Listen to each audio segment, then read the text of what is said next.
Hi, so this is the final day that we're dealing with this topic, and we were looking at Matthew 18:15 down to 19, and today we're going to look at the latter part from verse 17. Now yesterday we mentioned about going to the person, and based on their response you would bring someone else. But if the person responds positively, you embrace them and you move on from the matter. You forgive and you move on from the matter. But if they refuse at those two junction, you're going and bringing someone else, and they still refuse and they're resistant, it says to go to the church. And basically it may not be a church scenario, it may be family, it may be work or whatever. It basically means to go to that person who's in authority, someone of sound judgment that can now mediate, and your focus at every junction is to restore that relationship, to bring peace and order to the situation. But then it tells you that if they don't listen, this is now the third attempt and they don't listen, it tells me something. It tells me that this person is not operating in love, peace, or joy. It tells me that they're not seeking to resolve the matter.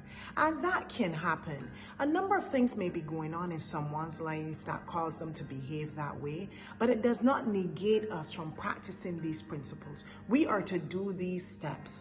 And then in terms of, it says, treat them like a heathen or a tax collector. Now, it does not give us license to go and talk bad about the person. It does not give us license to go and spread what happened. It does not give us license to hate that person. We are still supposed to demonstrate that love towards that individual. You guard yourself.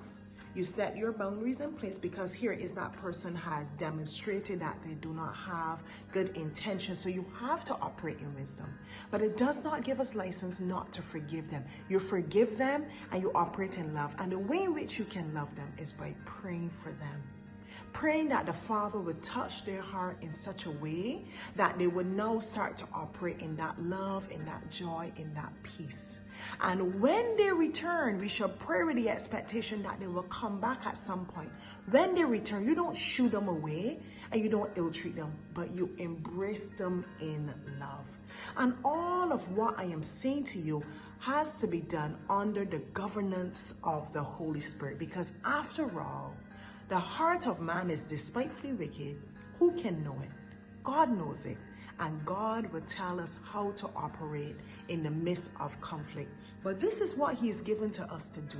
And this is what we ought to seek to practice. And as we do so, expect the blessing of the Lord to work out all of our issues in this life.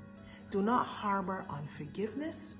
Do not harbor any kind of ill will towards anyone, but try your best to operate in love, peace, and joy.